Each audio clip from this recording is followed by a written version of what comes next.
ফেরাউন বলতেছে, শোনো, তুমি আমার বাড়ি খাইলা, আমার বাড়ি তুমি বড় না। ওয়াতিলকা নিমাতুন তামুন্নুহা আলাইয়া আন আব্বাত্তা বানি ইসরাঈল।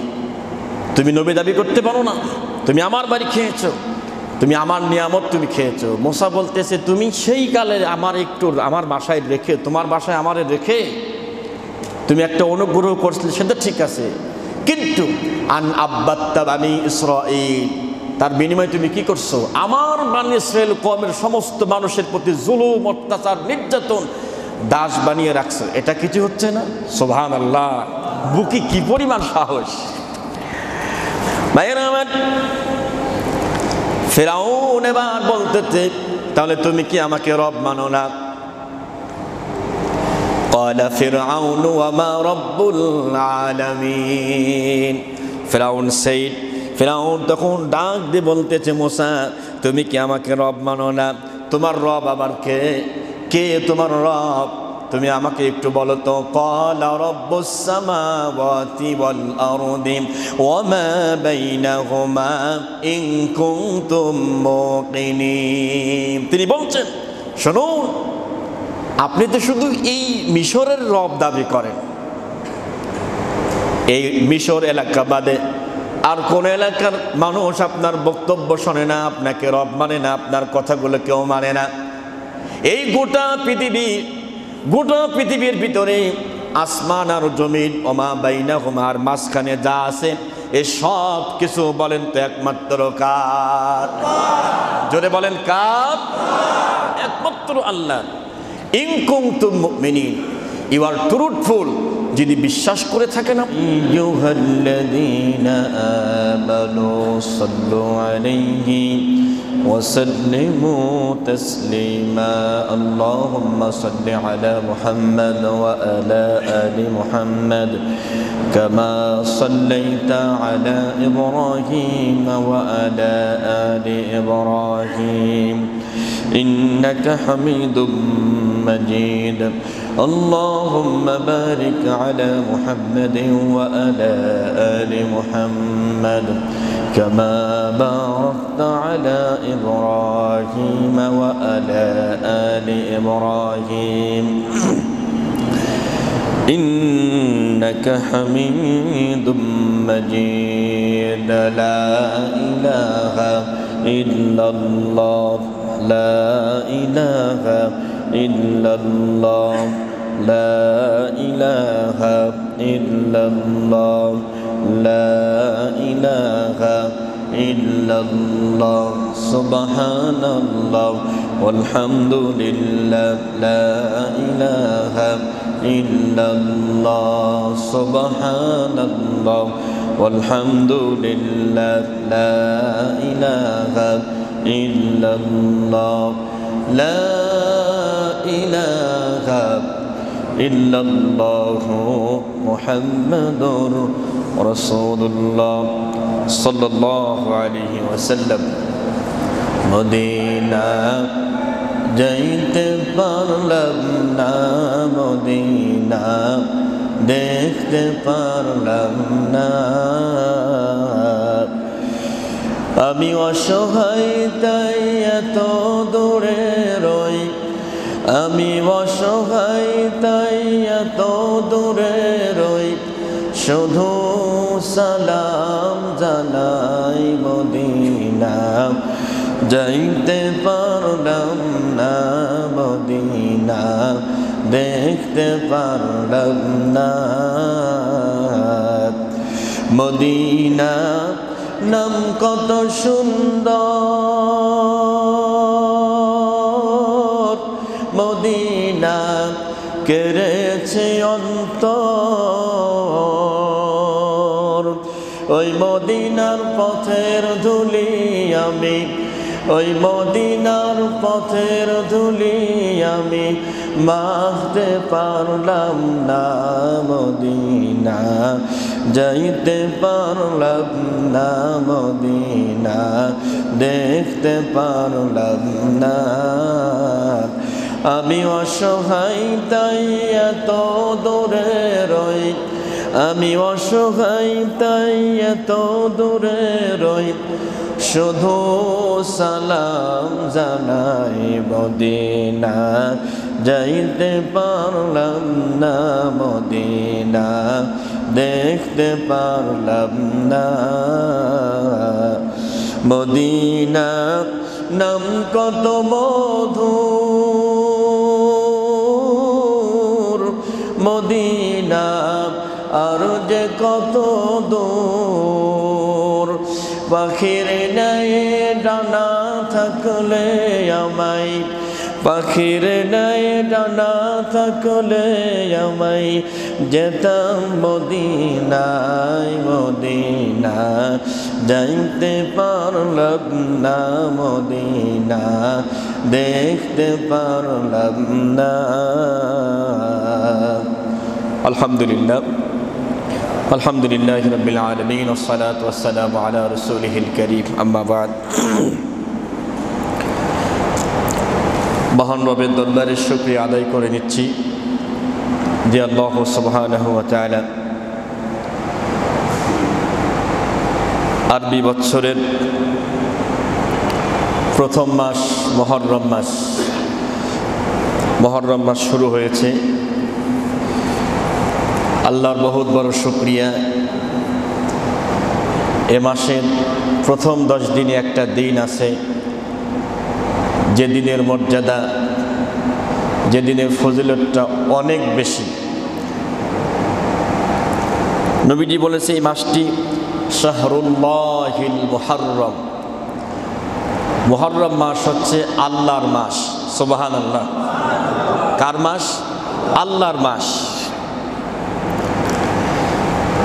এমন একটি মাসের প্রথম সপ্তাহে প্রথম জুম্মাতে আল্লাহ রাব্বুল আলামিন আমাদের সকলকে পবিত্র জুম্মার এই মসজিদে আসার এবং বসার তৌফিক দিলেন। সকলে জবান ছেড়ে বলছি আলহামদুলিল্লাহ, আর একটু জোরে বলছি আলহামদুলিল্লাহ।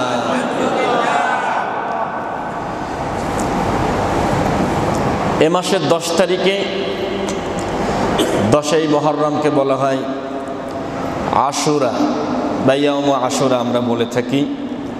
প্রিয় নবীজি যখন মক্কা থেকে মদিনায় হিজরত করলেন, হিজরত করার পর নবীজি দেখলেন যারা ইয়াহুদি, দ্যাট মিনস যারা মুসা নবীকে রসুল মানে নবী মানে বা মানত, তারা এই মুহররম মাসের 10 তারিখে রোজা রাখে। তো নবীজি জিজ্ঞাসা করলেন কারণটা কি, তোমরা তো ইহুদি মানুষ, তোমরা কেন রোজা রাখবে? তো তারা বলল যে আনজাল্লাহু মূসা ওয়া কওমা, Allah has protected Musa alayhi salam and his, আল্লাহ পাক এই দিনে মুসা আলাইহিস সালাম আর তার কওমকে ফিরাউনের জুলুম থেকে, ফিরাউনের নির্যাতন থেকে আল্লাহ রাব্বুল আলামিন হেফাজত করেছিলেন। শুকরিয়া স্বরূপ তাই আমরা এই দিনে রোজা থাকি। সুবহানাল্লাহ। নবীজি বললেন মুসা নবী হচ্ছে আমার ভাই। আমার কি ভাই? আমাদের তো অধিকার বেশি, আমরাও রোজা রাখবো, পার্থক্য করে রাখবো। ওরা একটা রাখে আর আমরা রাখবো কয়টা? 2টা রোজা রাখবো। নবীজি বলছেন আন আবি কাতাদা রাদিয়াল্লাহু তাআলা আনহু আনিন নবী সাল্লাল্লাহু আলাইহি ওয়াসাল্লাম সিয়াম ইয়াউম আশুরা আহতাসিবু আলাল্লাহি আইয়ুকাফিরা সানাতাল্লাতী ক্বাবলা। নবীজি বলেছেন আমি আশা রাখি আল্লাহর কাছে যে ব্যক্তি 10ই মুহররমে বা ইয়াউম আশুরাতে রোজা রাখবে, আল্লাহ পাক তার পূর্ববর্তী 1 বছরের গুনাহ আল্লাহ মাফ করে দিবে। সুবহানাল্লাহ। কয় বছরের? 1 বছরের গুনাহ আল্লাহ রাব্বুল আলামিন মাফ করে দিবে। তাহলে ফিরাউন মুসা আলাইহিস সালামকে কি পরিমাণ জুলুম আর নির্যাতন চালিয়েছিল, সে কথাগুলো আল্লাহ পাক কোরআনুল কারীমের ভিতরে তুলে ধরেছেন। একটা পর্যায়ে ফিরাউন যখন খুব জুলুম, অত্যাচার, নির্যাতন, খুন, গুম, রাহাজানি, ইমানদারদেরকে জিম্মি করে রাখা, দাস বানিয়ে রাখা, সে সময় মুসা নবী তিনি মাদিয়ান শহরে ছিলেন। আল্লাহ অর্ডার করলেন মুসা মাদিয়ান শহরে আর থাকা যাবে না। আল্লাহ সুবহানাহু ওয়া তাআলা আল্লাহর পয়গম্বর মূসা আলাইহিস সালামকে আল্লাহ পাক ডেকে বললেন, ওয়া ইয নাদা রাব্বুকা মূসা আনিতিল কওমাজ জালিমিন। সুবহানাল্লাহ, আল্লাহ পাকের ভাষা কত সুন্দর। ওয়া ইয নাদা রাব্বুকা মূসা, আল্লাহ সুবহানাহু ওয়া তাআলা যখন মূসা আলাইহিস সালামকে ডাক দিলেন, ডাক দিয়ে আল্লাহ রাব্বুল আলামিন মূসা নবীকে বললেন, মূসা নবী, তুমি যে জাতি জুলুম করে, যে জাতি অত্যাচার করে, নির্যাতন করে, তুমি তার কাছে যাও। আনিতিল কওমাজ জালিমিন, আল্লাহ পাক বলতেছে জালিম কওম, দ্যাট মিনস যে জাতি খুব জুলুম অত্যাচার করে, এক কথায় জালিম সরকার। আবার বাংলাদেশের কথা বলতেছি না, আবার ওই কথা আবার এই দিক নিয়েন না, এটা আল্লাহর ভাষা। কওমাজ জালিমিন তাফসীর কারকরা ব্যাখ্যা করেছেন, জুলুম অত্যাচার নির্যাতন, যে ক্ষমতায় থেকে জুলুম চালায় তাকে বোঝানো হয়েছে। এটা সরকার হতে পারে, তবে আমাদের সরকারের কথা বাদ, এটা আবার আপনারা বাস্তব রিয়েল মনে করেন না। তখন আল্লাহ বলছে, তুমি ফিরাউনের কাছে গিয়ে কি বলবা? কওমা ফিরাউন আলা ইয়াত্তাকুন, হে ফিরাউন, হে কওমে ফিরাউন, তোমরা কি আল্লাহকে ভয় করবে না? এ কথা বলার জন্য আল্লাহ মূসাকে ডাকলেন। তো মূসা নবী তখন বলতেছেন, ক্বালা রাব্বি ইন্নী আখাফু আন ইউকাযযিবুন। আল্লাহর পয়গম্বর মূসা আলাইহিস সালাম আল্লাহকে ডাক দিয়ে তিনি বলছেন, রব্বুল আলামিন, আমার কাছে মনে হয়, আমার কাছে একটা ভয় হয়, ইন্নী আখাফু, আমার ভয় হয়, আন ইউকাযযিবুন, সেই মানুষগুলো আমাকে বিশ্বাস করবে না, they will not believe me, আমাকে বিশ্বাস করবে না, এটা আমার একটা ভয় হয়। কেন? ওয়ায়াদিকু সাদরি ওয়ালা ইয়ানতালিকু লিসানি ফাআরসিল ইলা হারুন। আল্লাহ, আমার দেহটা, আমার বক্ষটা ছোট হয়ে আসতেছে, সংকুচিত হয়ে আসতেছে। ওয়ালা ইয়ানতালিকু লিসানি, আমার জিহ্বাটা জড়ায় আসতেছে। ফাআরসিল ইলা হারুন, আল্লাহ তুমি আমার ভাইকে আমার সঙ্গে তুমি একটু আসতে দাও, আমার সঙ্গে আসার ব্যবস্থা তুমি করে দাও। দ্যাট মিনস আমার ভাই হারুন আলাইহিস সালামকে তুমি আমার পিএস বানায় দাও, আমার সাথে সাথে তাকে তুমি নবী বানায় দাও। সুবহানাল্লাহ। আল্লাহ দোয়া কবুল করলেন। মূসা আলাইহিস সালাম দোয়া করার মাধ্যমে তার ভাইকে আল্লাহ নবী বানায় দিলেন। বললেন, ঠিক আছে, এবার কি আর কোনো ভয় আছে? মূসা বলছে, না আল্লাহ, এখনো ভয় আছে। আবার কিসের ভয়? ওয়ালাহুম আলাইয়া যামবুন ফাআখাফু আন ইয়াকতুলুন। তিনি বলছেন, আমার বিরুদ্ধে তাদের একটা অভিযোগ আছে, একটা ক্রাইম আছে, ক্রাইম এগেইনস্ট মি, আমার বিরুদ্ধে একটা অভিযোগ আছে। অভিযোগটা কি? ওই যে একজনকে চর মারছিলাম, কি মারছিলাম? থাপ্পড় দিছিলাম। আমি তো আসলে তাকে যে মেরে ফেলবো এই উদ্দেশ্যে তো আমি থাপ্পড় দেই না, আমি এমনিতে দিয়েছি চর, ও জায়গায় মারা গেছে, এখন আমি কি করবো? আমার তো কিছু করার নেই। সুবহানাল্লাহ। নবীদের হাতে পাওয়ার কত, নবীদের শরীরের কত শক্তি ছিল চিন্তা করেন প্রিয় ভাইয়েরা আমার। Can you imagine that? একটা চর মারলে মানুষ মরে না, কিন্তু নবুয়তের হাতের চর খাইলে মানুষ পৃথিবীতে টেকে না, ঠিক কিনা? আল্লাহ বুঝিয়েছেন এটা। আল্লাহ কয়, মূসা ভয় নাই, তুমি টেনশন করো না। ক্বালা কাল্লা ফাযাহাবা বিআয়াতিনা ইন্না মাআকুম মুস্তামসিউন। সুবহানাল্লাহ।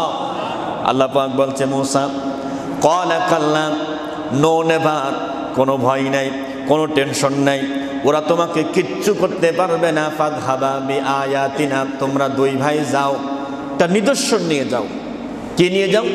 নিদর্শন সহ তোমরা দুই ভাই যাও। আর আমি যেটা বলি আমার কথা শোনো, ইন্না মাআকুম মুস্তামসিউন, তোমরা যে কথাবার্তা সেখানে তোমরা বলা বলি করবা, এ নিয়ে ভয় নাই।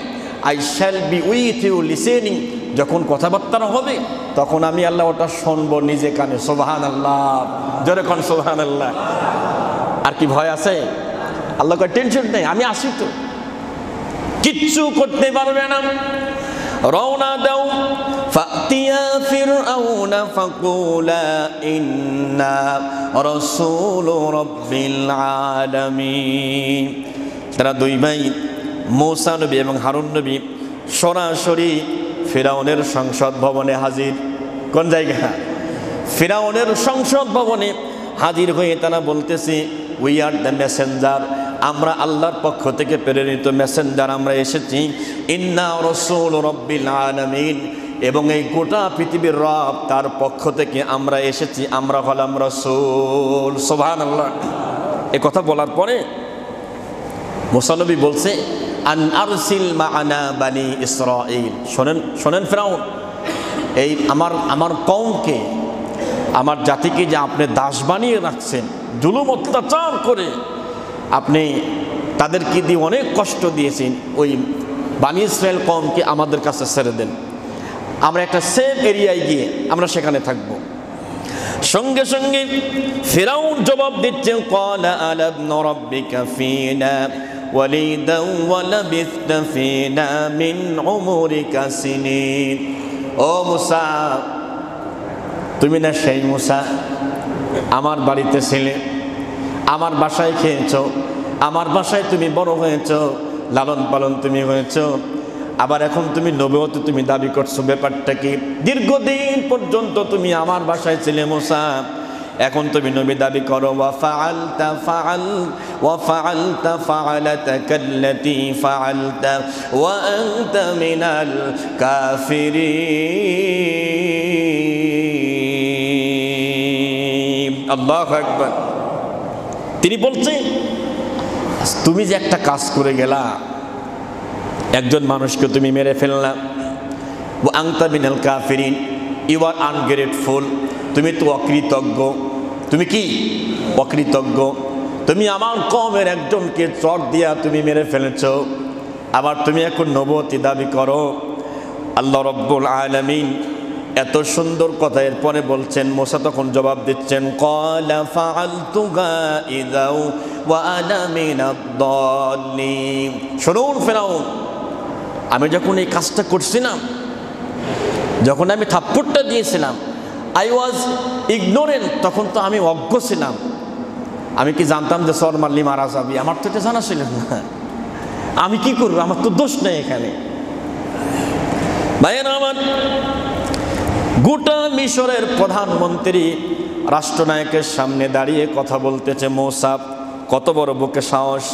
তিনি বলতেছেন, শুনুন ফিরআউন, ফাওয়াহাবা লি রাব্বি হুকমান ওয়া জাআলানি মিনাল মুরসালিন। ও ফিরআউন, টেনশন করো না, টেনশন করার দরকার নাই। ফাওয়াহাবা লি হুকমা, আমার আল্লাহ পাক আমারে জ্ঞান দান করেছে। ওয়া জাআলানি মিনাল মুরসালিন, আর এখন আমি তার পক্ষ থেকে রাসূল হিসাবে এসেছি। সুবহানাল্লাহ। ফিরআউন বলতেছে, শোনো, তুমি আমার বাড়ি খাইলা, আমার বাড়ি তুমি বড় হলো। ওয়া তিলকা নিমাতুন তামুন্নুহা আলাইয়া আন আব্বাদতা বানি ইসরাঈল। তুমি নবী দাবি করতে পারো না, তুমি আমার বাড়ি খেয়েছো, তুমি আমার নিয়ামত তুমি খেয়েছো। মূসা বলতেছে, তুমি সেই কালে আমার বাসায় রেখে, তোমার বাসায় আমারে রেখে তুমি একটা অনুগ্রহ করছিলে, সেটা ঠিক আছে, কিন্তু আন আব্বাদতা বানি ইসরাঈল, তার বিনিময়ে তুমি কি করছো? আমার বানি ইসরাঈল কওমের সমস্ত মানুষের প্রতি জুলুম, অত্যাচার, নির্যাতন, দাস বানিয়ে রাখছো। এটা কিছু হচ্ছে না? সুবহানাল্লাহ। বুকে কি পরিমাণ সাহস! ভাইয়েরা আমার, ফিরআউন এবার বলতেছে, তাহলে তুমি কি আমাকে রব মানো না? ক্বালা ফিরআউন ওয়া মা রাব্বুল আলামিন। ফিরআউন তখন ডাক দিয়ে বলতেছে, মূসা, তুমি কি আমাকে রব মানো না? তোমার রব আবার কে? কে তোমার রব? তুমি আমাকে একটু বলো তো। ক্বালা রাব্বুস সামাওয়াতি ওয়াল আরদি ওয়া মা বাইনাহুমা ইন কুনতুম মুকিনিন। তিনি বলছেন, শুনুন, আপনি তো শুধু এই মিশরের রব দাবি করেন, এই মিশর এলাকা বাদে আর কোন এলাকার মানুষ আপনার বক্তব্য শোনে না, আপনাকে রব মানে না, আপনার কথাগুলো কেউ মানে না। এই গোটা পৃথিবীর ভিতরে আসমান আর জমিন ওমা বাইনাহুমা, আর মাঝখানে যা আছে এই সব কিছু বলেন তো একমাত্র কার? জোরে বলেন কার? একমাত্র আল্লাহ। ইন কুনতুম মুমিনিন, ইউ আর ট্রুথফুল, যদি বিশ্বাস করে থাকেন আপনি তাহলে এই সব কিছু আল্লাহ। ফেরাউনের মাথা খারাপ হয়ে গেল, বলছে তুমি যে নবী, হোয়াট ইজ ডকুমেন্ট, তার দলিলটা কি, একটু প্রমাণ দেখাও। যদি প্রমাণ না দেখাতে পারো, ক্বালা লা ইন ইস্তাখাযতা ইলাহান গায়রি লা আজআলান্নাকা মিনাল মাসজুনিন।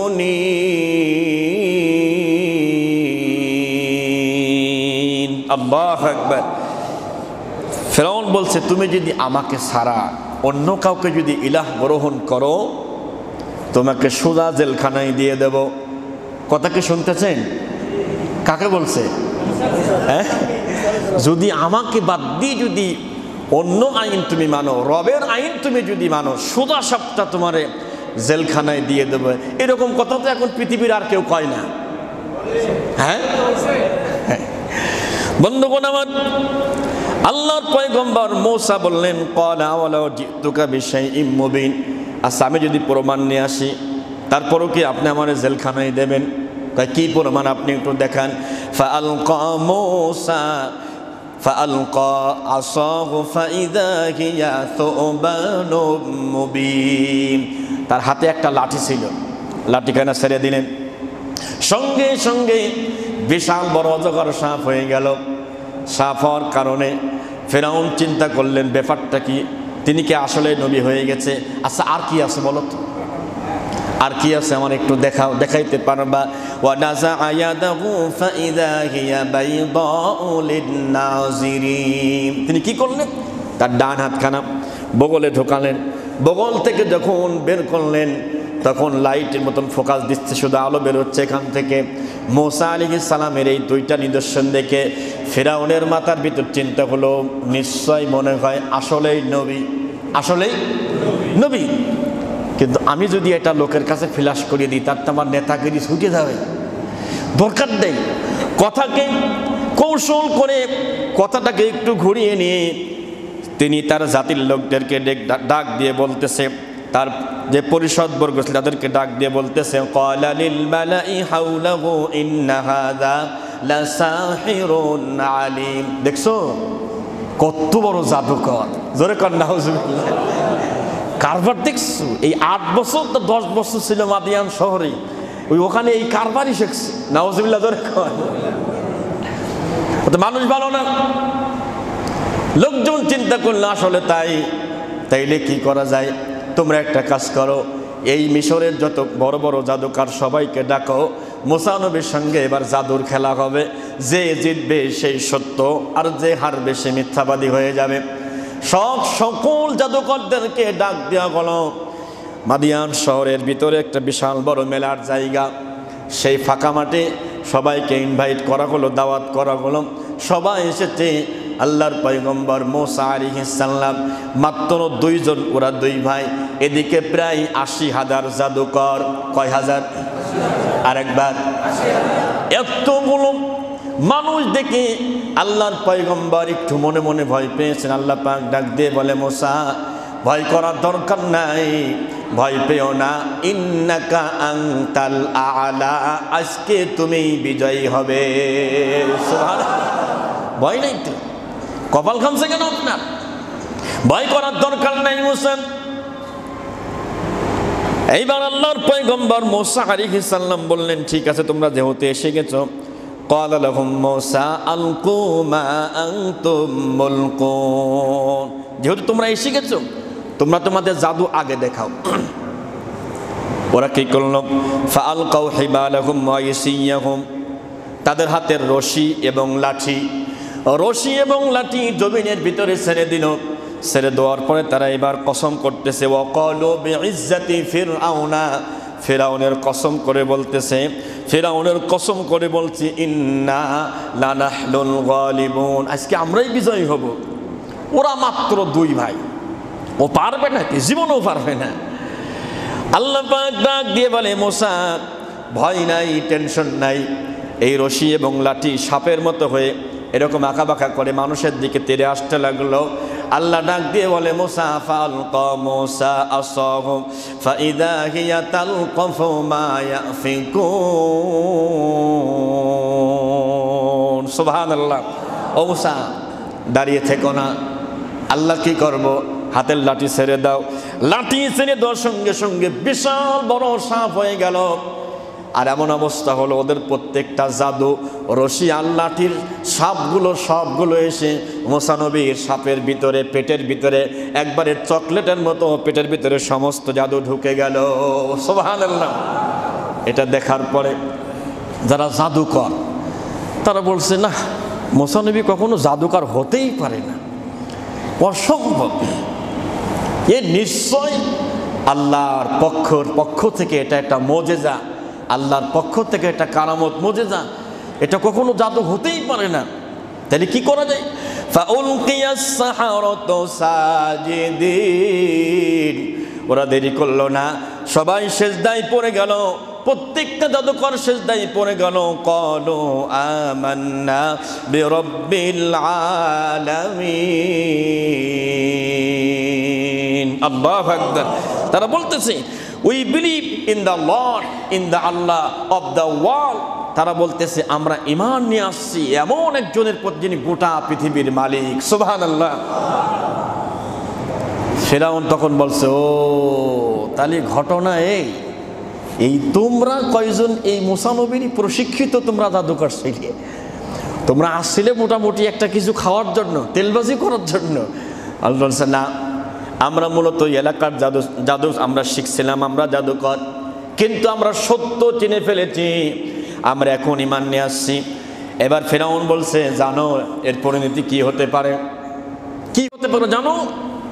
ক্বালু লা দায়রা ইন্না ইলা রাব্বিনা মুনকালিবুন।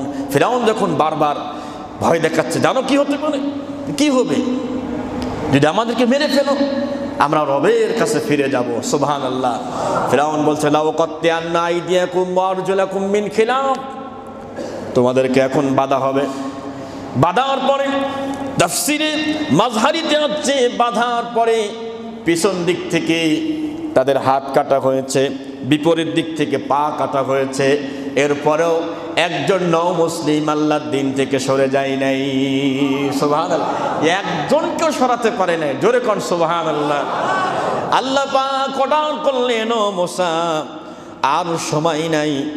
ওরা সিদ্ধান্ত নিয়ে ফেলেছে, ওরা সিদ্ধান্ত নিয়েছে, ওরা আপনাকে আগামীকালকেই ওরা আপনাকে মেরে ফেলতে চায়।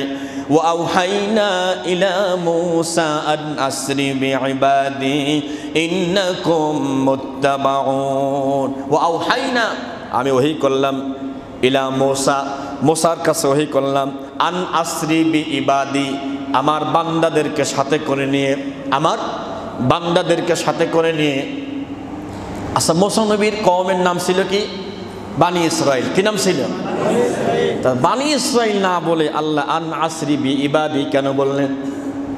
বলতে পারতেন আন আসরি বানি ইসরাইল, তা না বলে কেন আন আসরি বি ইবাদি? আল্লাহ পাক তার বান্দাকে বান্দা বলতে আল্লাহ বড্ড ভালোবাসে।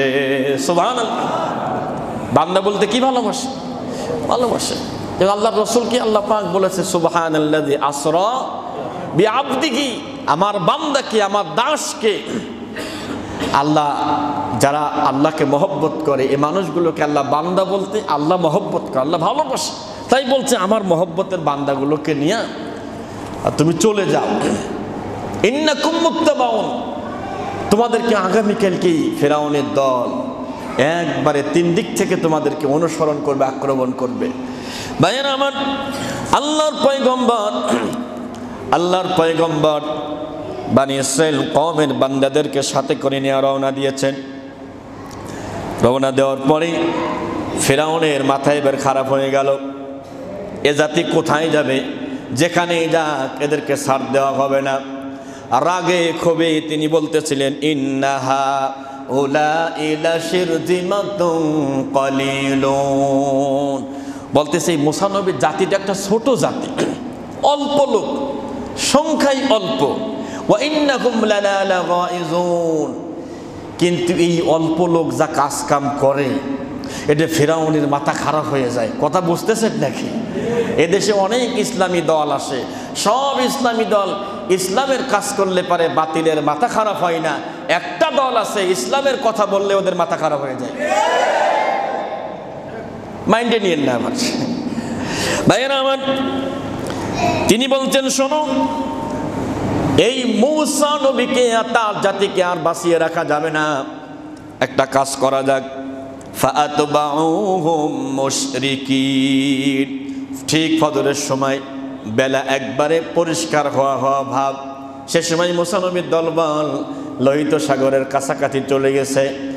এবার কিছু লোক পিছনে তাকাইছে, দেখি তো ওরা আসলো কিনা, চলে আসলো কিনা। তাকায় দেখি একটু দূরে দেখা যায় তারা আসতেছে। এই পর্যায়ে যারা দুর্বল ইমানদার, কি ইমানদার? দুর্বল ইমানদার কি আছে আমাদের মধ্যে? আছে।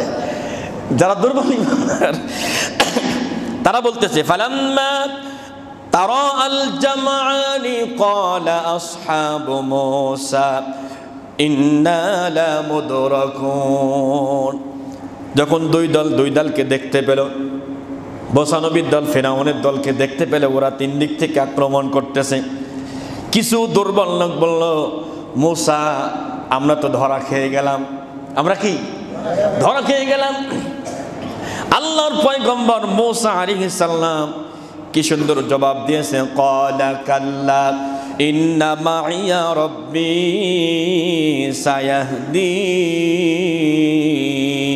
সায়াহদিন। আল্লাহু আকবার। আল্লাহর পয়গম্বর বলছে, ক্বালা কাল্লা, নো নেভার, কখনো না। মনে রাখবা, with us is my Lord, আমাদের সাথে আমার আল্লাহ আছে, and he guide me, এবং তিনি আমাদেরকে পথ দেখান। আল্লাহ পাক সাথে রয়েছেন। আল্লাহ নবী যখন হিরা পর্বতের গুহায়, গার হিরার ভিতরে আবু বকর রাদিয়াল্লাহু তাআলা আনহুকে নিয়ে হিজরতে রাতে হিজরত করার সময় তিনি এই গুহার ভিতরে ছিলেন। কাফেররা সকালবেলা খুঁজতে খুঁজতে গুহার মুখের উপরে চলে গেছেন। একবার তাকায়, যারা এই পাহাড়টা দেখেছেন, গারের সুর পাহাড়, যারা দেখেছেন জমিন থেকে 5,500 ফিট উপরে এই পাহাড়, বন্ধুগণ আমার, চিন্তা করেন তো দেখি কত কষ্ট করে নবীজি সেই পাহাড়ে উঠেছিলেন আবু বকরকে সাথে করে নিয়ে। কাফেররা খুঁজতে খুঁজতে পাহাড়ের উপর চলে গেছেন। তখন আবু বকর তাকায় দেখেন, মাথা দেখা যায়। বললেন, হুজুর আমরা তো ধরা পড়ে যাব, আমরা মাত্র 2 জন। কয়জন? মাত্র 2 জন, আমি আর আপনি, আর কেউ নাই। আল্লাহ ডাক দেয়, নবী আপনি আবু বকরকে শোনায় দেন, লা তাহজান ইন্নাল্লাহা মা'ানা। ভয় নাই, আমরা 2 জন না, আমাদের সাথে আরেকজন রয়েছে, তিনি হচ্ছেন আমাদের আল্লাহ। সুবহানাল্লাহ। মূসা নবী বললেন, কিসের ভয় করো? কোনো ভয় নেই। একবারে যেই কাছাকাছি আল্লাহ পাক অর্ডার করলেন, ফাওহাইনা ইলা মূসা আনিদ্রিব বিআসাকাল বাহার। ও মূসা, তোমার হাতের লাঠি দ্বারা তুমি এই লোহিত সাগরে আঘাত করো। আঘাত করলেন। রাস্তা দরকার ছিল একটা, আল্লাহ 12টা রাস্তা বের করে দিয়েছে। সুবহানাল্লাহ। সে আল্লাহ আছে না নাই? দুর্বল হয়ে গেছে, আগের মতো শক্তি নাই। আর আল্লাহর বয়স হয়ে গেছে মনে আল্লাহর? হ্যাঁ, সব ঠিক আছে, তাই না? আমরা যে ধারছে অন্যায় করছি, মনে করি মনে হয় আল্লাহ ধরবে না। না, ফিরাউনকে আল্লাহ দীর্ঘদিন পর্যন্ত ক্ষমতায় টিকিয়ে থাকা অবস্থায় ওরে আল্লাহ সুবহানি খেয়া দুনিয়া থেকে বিদায় করে দিয়েছে। ঠিক না? ও কিন্তু ক্ষমতায় ছিল নাকি? কষ্ট পাচ্ছেন নাকি ভাই? ভাইয়েরা আমার, চিন্তা করেন, আল্লাহ রাব্বুল আলামিন অর্ডার করলেন, মূসা আলাইহিস সালাতু ওয়াস সালাম রাস্তা দিয়ে পার হয়ে মাঝামাঝি চলে গেলেন। ফিরাউনের লোকজন চলে আসলো লোহিত সাগরের কাছে। এসে দেখে, মাশাআল্লাহ, কি সুন্দর রাস্তা, কি সুন্দর রাস্তা। ফিরাউনের একটা বদ অভ্যাস ছিল, উনি মাঝে মাঝে কিছু কাজ না করেই প্রশংসা চাইতেন, প্রশংসা করাতেন। তো ওর খাস লোক, এর নাম হচ্ছে হামান। হামানকে ডেকে বলতে, দোস্ত দেখছো এই লোক, তাকাও, এই রাস্তা আমি করেছি।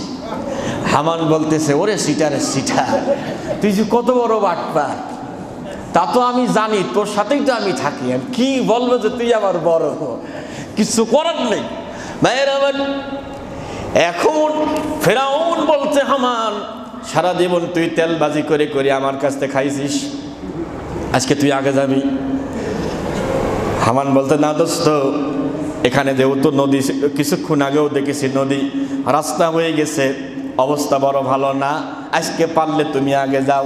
সারা জীবন তোমার কথা শুনে শুনে ঠকেছি, আজকে আর ঠকতে চাই না, পারলে তুমি আগে যাও, তুমি নাই আমিও নাই। আর কি করব? ঘটনা আপনারা সবাই জানেন, যে কোনো একটা কারণে আল্লাহ তাআলা জিবরাইলের মাধ্যমে একটা মাদি ঘোড়া নিয়ে এসে রওনা দিছে। তখন ফেরাউনের যে ঘোড়া ছিল সেই ঘোড়াও রওনা দিছে।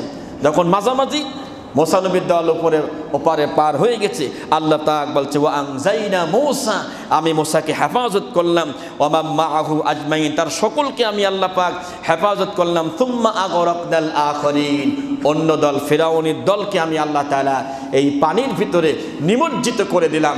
আমার দিকে তাকান, এবার লুক অ্যাট মি, লক্ষ্য করেন। মাঝামাঝি যাওয়ার পরে আল্লাহ মুসাকে অর্ডার করলেন, আবারও আঘাত করো। আঘাত করলেন লাঠি দিয়ে। এবার রাস্তা আর রাস্তা নাই, রাস্তাগুলো আস্তে আস্তে আবার আগের মতো পানির সাথে মিশে যাচ্ছে। এভাবে হামান ডাক দিয়ে বলছে, দোস্ত, ব্যাপার কি তুমি না বললে, রাস্তা নাকি তুমি করেছো, তো ঘটনাটা কি? বলছে, দোস্ত, এখন আর কথা বলা যাবে না, আগে নিজে বাঁচার পর তারপরে বাপ মার নাম।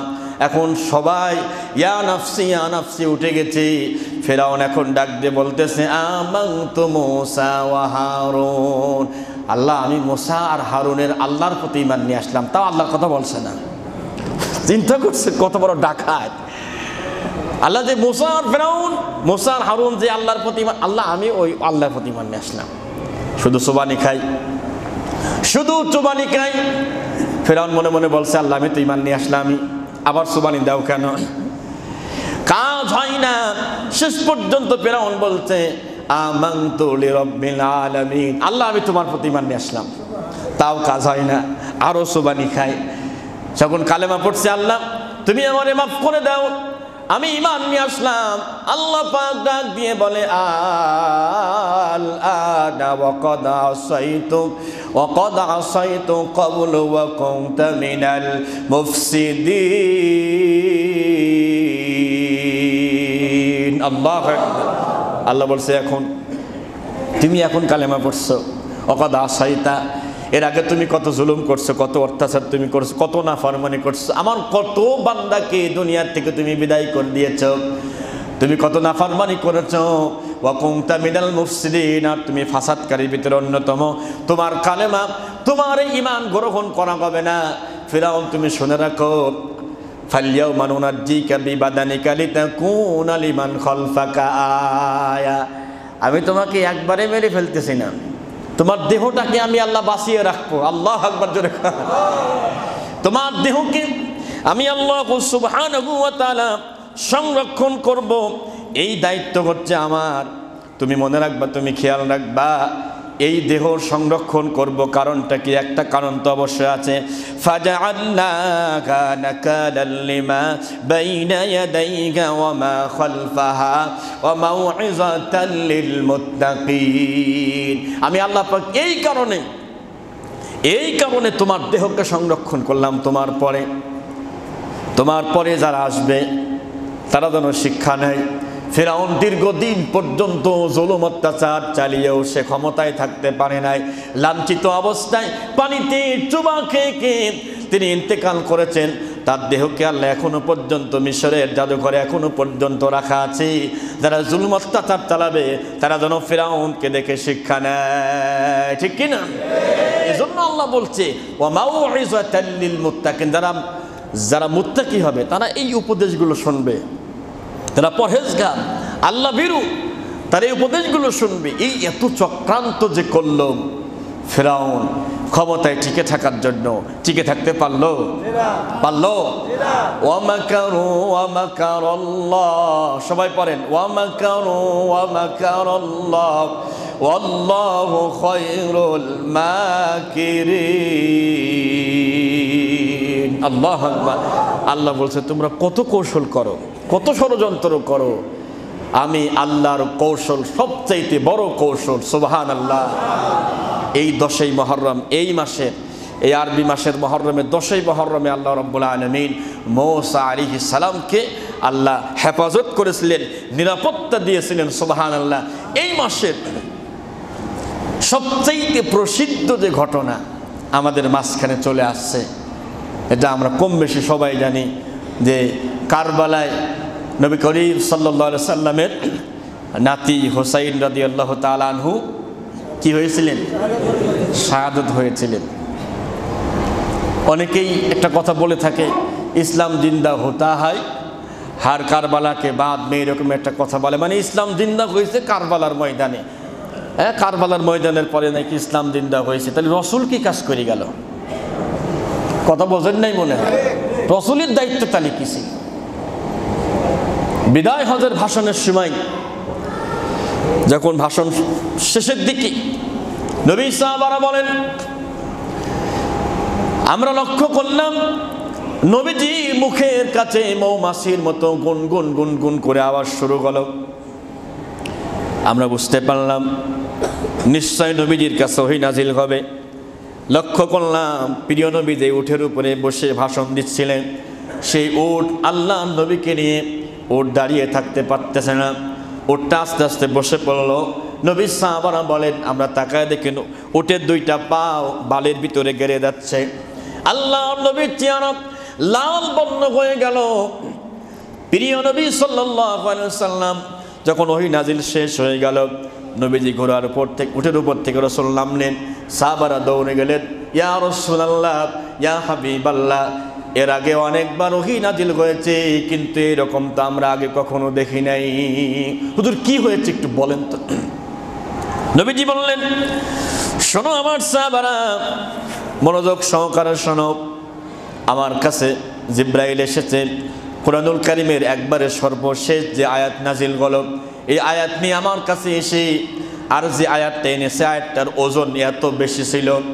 আল-ইয়াওমা আকমালতু লাকুম দীনাকুম ওয়া আতমামতু আলাইকুম নি'মাতি ওয়া রাদিতু লাকুমুল ইসলাম দীনা। আল্লাহু আকবার।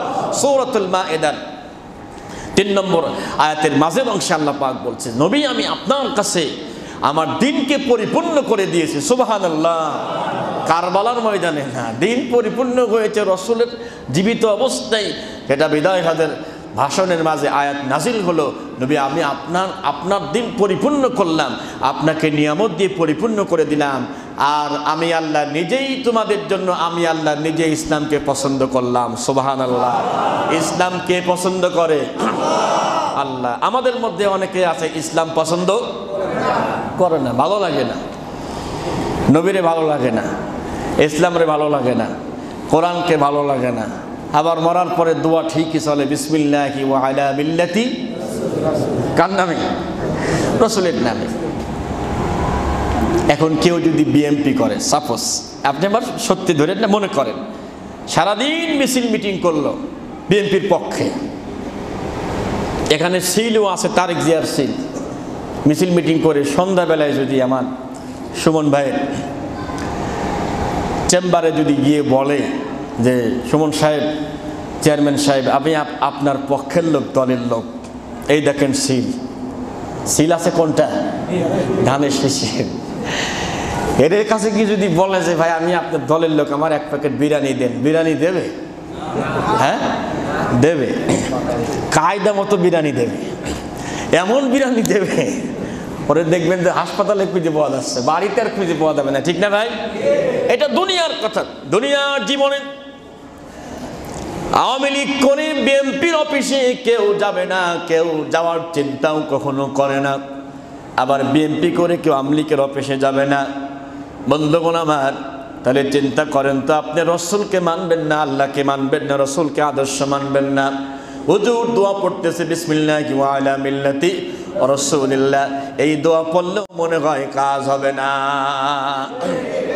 এখন যে লোকটা বিএনপি করে, সাপোজ ধরেন, কিন্তু আল্লাহকে মানে না, একবারে পুরা নাস্তিক, আল্লাহকে মহব্বত করে না, এই লোকটা মারা গেল।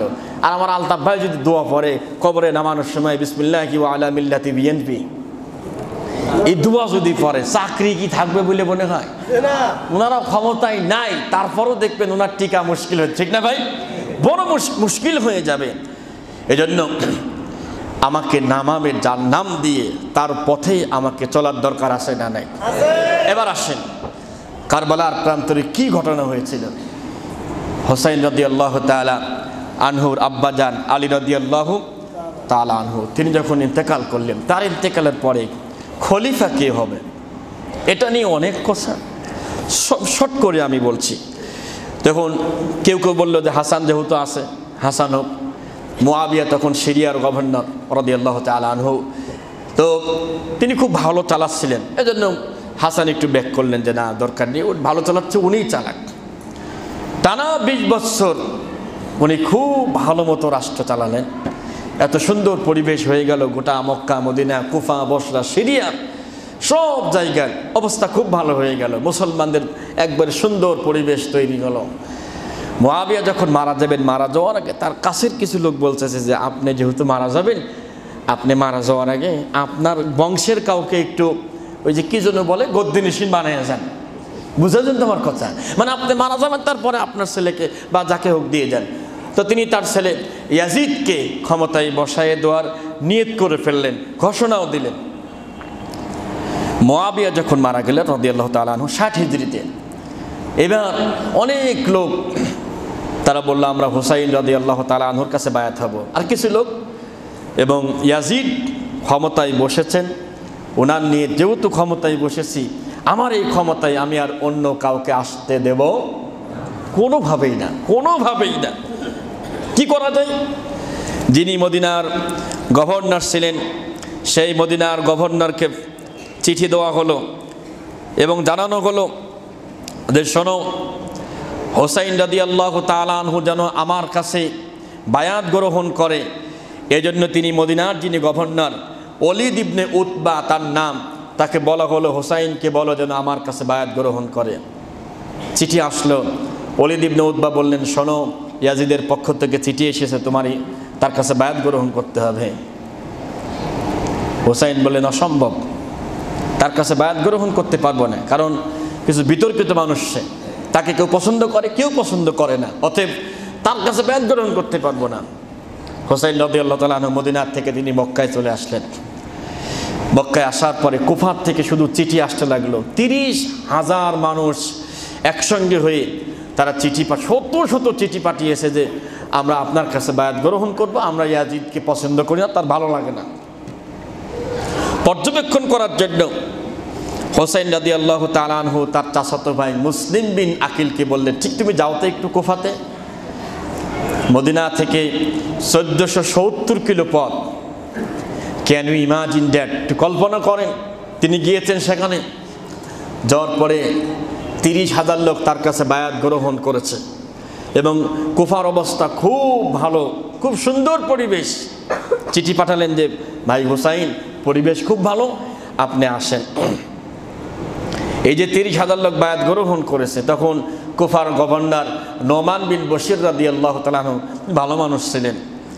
এই সংবাদ চলে গেল ইয়াজিদের কাছে যে কি করতেছেন আপনি, হ্যাঁ হোসাইনের ভাই এসে এখানে সব কাম এলোমেলো করে ফেলতেছে, আপনার কোনো খবরই নেই। ইয়াজিদ সঙ্গে সঙ্গে বসরার যিনি গভর্নর ছিলেন তাকে ডাক দিয়ে নিয়ে আসলেন। তার নাম হচ্ছে উবাইদুল্লাহ ইবনে জিয়াদ। আমরা উবাইদুল্লাহ বলি না, আমরা শুধু ইবনে জিয়াদ বলি, কারণ ইবনে জিয়াদ রসুলের নাতিকে এত পরিমাণ, তার আহলে বায়াতদেরকে এত পরিমাণ কষ্ট দিয়েছে, এই জন্য উবাইদুল্লাহ বলি না, শুধু ইবনে জিয়াদ বলি। খুব কঠোরপন্থী লোক ছিলেন। ইবনে জিয়াদ আসলেন কুফায়, নোমান বিন বশিরকে সরায় দিলেন এবং এমন ত্রাস সৃষ্টি করলেন, 30,000 লোক যে হুসাইনের পক্ষে ছিল না, এবার তারা আস্তে করে হুসাইনের পক্ষে আর কি কথা কয় না, ভয় ইবনে জিয়াদের কাছে সবাই বায়াত নিছে, ঠিক আছে আমরা আপনার দলের লোক। এরকম মুনাফিক মার্কা মুসলমান সে জামানায় ছিল, এ জামানায় আছে না নাই? আছে। পরিবেশ খারাপ দেখলে কি বলে, খুব চাপে আছি, হ্যাঁ খুব চাপে আছি মনে হয়। মরিয়ে দেখেন আল্লাহ এমন চাপ দিবি ভাই, তখন টের পাবেন চাপ কারে কয়, ঠিক কিনা? ये দুনিয়ার চাপ আসলে চাপ না। বন্ধুগণ আমার, মুসলিম বিন আকিল তাকে হত্যা করা হবে। হত্যা করার আগে হুসাইন রাদিয়াল্লাহু তাআলা আনহুর কাছে আবার চিঠি পাঠালেন, ভাই অবস্থা এখন বড়ই খারাপ, আপনি দয়া করে আসবেন না, রওনা দেন, তাহলে আপনি ব্যাক করেন। ভাই তখন তার এই ফোন ছিল না, মেসেজ করলেই ঠিকানা পেয়ে যাবে, সংবাদ পেয়ে যাবে, পরিবেশটা এমন ছিল না। চিঠি আসতে লেট হয়ে গেল। হুসাইন রাদিয়াল্লাহু তাআলা আনহু রওনা করলেন মদিনার থেকে 170 জন তার আওলাদ সহ রওনা করেছেন, অনেক দূর পর্যন্ত পৌঁছে গেছেন। বন্ধুগণ আমার, 1470 কিলো পথ রওনা করতে হবে। 8 জিলহজ তিনি রওনা করলেন। 9 জিলহজে মুসলিম বিন আকিলকে ইবনে জিয়াদ হত্যা করে ফেললেন, তাকে শহীদ করে ফেললেন। বলেন নাউজুবিল্লাহ। এখন 30,000 লোকের আর কেউ কথা কয় না, যেহেতু বোঝেন নাই একজনকে মেরে ফেলেছে, আর কেউ সাউন্ড করে না। হুসাইন রাদিয়াল্লাহু তাআলা আনহু রওনা করতে করতে অনেক দূর পর্যন্ত এগিয়ে গেলেন। জুবালা নামক একটা জায়গায় যখন পৌঁছালেন, মদিনার থেকে আর মাত্র, কুফা থেকে আর মাত্র 4 থেকে 5 দিন যেতে লাগবে, এমন একটা জায়গা, প্রায় 300 কিলো পথ। জুবালা নামক স্থানে যাওয়ার পরে 1000 লোকের সঙ্গে দেখা হয়ে গেল, সাক্ষাৎ হয়ে গেল। তারা বলছে, হুসাইন তুমি মনে হয় সংবাদ পাও নাই, তোমার ভাইকে দুনিয়ার থেকে বিদায় করে দিয়েছে, অবস্থা বড় খারাপ, সামনে যাওয়ার দরকার নেই, ব্যাক করে চলে যান। হুসাইন বলতেছে, তুমি কি বলো, নবীর রক্ত আমার গায়ে, আমরা পিছানোর লোক না, আমরা সামনে যাব। আল্লাহু আকবার। যেহেতু বের হয়েছি, আমি তো কাপুরুষ নই, তোমাদের কথা শুনে ব্যাক করে অসম্ভব। রওনা করলেন। আর কিছু দূর যাওয়ার পরে সারাপ নামক জায়গায় যখন গেলেন, তখন ওই যে ইয়াজিদ একটা কাজ করলেন, আর ইবনে জিয়াদ তিনি আর একটা কাজ করলেন। 1000 সেনাবাহিনী দিয়ে তার ছেলে হুর ইবনে জিয়াদকে পাঠালেন, যাও হোসাইনকে আটকায় দাও, যেন কুফায় আসতে না পারে। সারাপ নামক জায়গায় যাওয়ার পরে হোসাইনকে বলা গেল, শোনো আপনি এক চুল আগাতে পারবেন না। বলছে, আগাতে পারবো না মানে কি? তোমরাই তো আমাকে আহ্বান করছো, নিমন্ত্রণ করছো, দাওয়াত দিছো, তা প্রমাণ কি? তিনি সেই ব্যাগ থেকে চিঠি বের করে দিলেন। এই শত শত চিঠি, এটা কাদের? কয়েকগুলো আমরা তো জানি না, আমরা এগুলো বুঝি না, আপনি এখান থেকে চলে যান। কিন্তু উনি খুব অনার্স ছিলেন, একটু জেদি কোয়ালিটি ছিলেন। উনি আবার সামনে রওনা দিলেন। বাইদা নামক স্থানে গিয়ে আবার হুর ইবনে জিয়াদ বললেন, দেখেন ভালো হবে না, কিন্তু আপনাকে বলছি ভালো করে এখান থেকে ব্যাক করেন। তিনি ব্যাক করেন না, আবার আগালেন।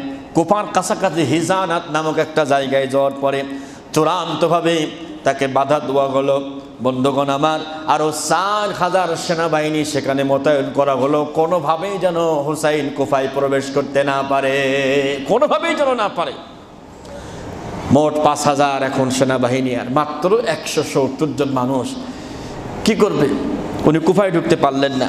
কুফায় ঢুকতে না পেরে সেখান থেকে তিনি বাম হাত দিয়ে চলে গেলেন কারবালায়। কুফা থেকে কারবালার দূরত্ব 74 কিলো পথ।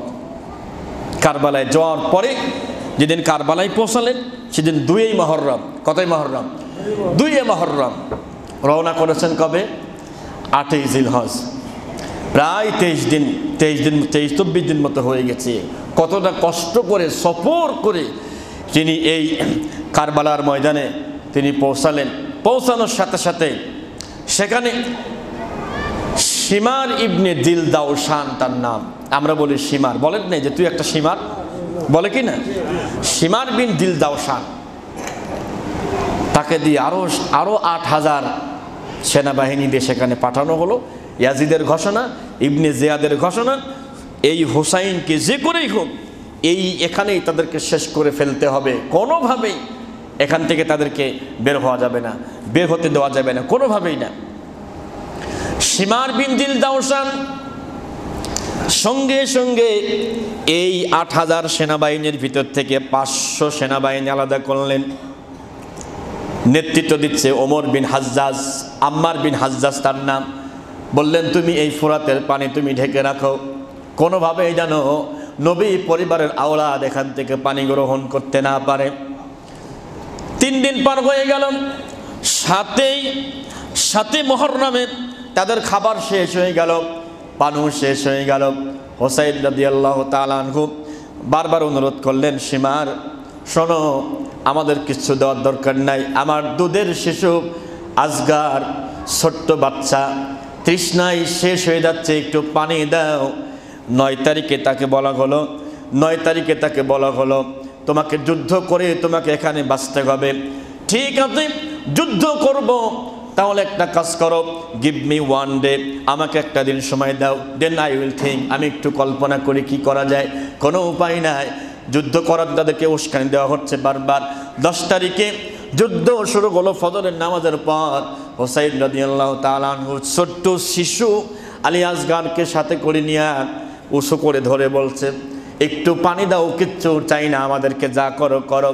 এখান থেকে পানি দেওয়া হয় নাই, এমন জোরে তীর মারা হলো, তীরটা ছোট্ট বাচ্চার বুকে ভেদ করে পিছন দিক থেকে বের হয়ে চলে গেল। হোসাইন রাদিয়াল্লাহু তাআলা আনহু চোখের পানি ছেড়ে দিলেন, আল্লাহ, আমার নানার দিনকে রক্ষা করতে গিয়ে আমার কলিজার টুকরাকে আমি তোমার জন্য আমি হাদিয়া দিয়ে দিলাম। সুবহানাল্লাহ। চিন্তা করেন তো ভাইরা, নবী পরিবারের এক একজন সদস্যকে আঘাত করা শুরু হলো। হোসাইন রাদিয়াল্লাহু তাআলা আনহুর গায়ে যিনি প্রথম আঘাত করেছেন তার নাম সিনান বিন আনাস। এই সিনান সর্বপ্রথম হোসাইনের গায়ে তীর আঘাত করেছেন, তীর মেরেছেন। একটা না দুইটা না, টানা 33টা তীর আঘাত করেছেন। আর বলেছেন, আপনি ইয়াজিদের কাছে আপনি বর্ষতা স্বীকার করেন, আপনি ইয়াজিদের কাছে বায়াত গ্রহণ করেন। 33টা তীর আর 34টা তরবারির আঘাতের শরীর নিয়ে তিনি বলেছে, আমি কাপুরুষ নই, আমি তার কাছে কখনো হার মানতে পারবো না, তার বায়াত আমি গ্রহণ করতে পারবো না, এটা আমার পক্ষে সম্ভব না। দুনিয়ার থেকে তিনি বিদায় নিলেন। শিমার বিন দিল দাউসান লোকটা কত বড় খারাপ, ছুরি দিয়া তরবারি দিয়া রোজাটা আছে আমি সহ আমরা সবাই যেন রাখতে পারি। আল্লাহ তৌফিক দিক, আমিন। ওয়া আখিরি দাওয়ানা আলহামদুলিল্লাহি রাব্বিল আলামিন।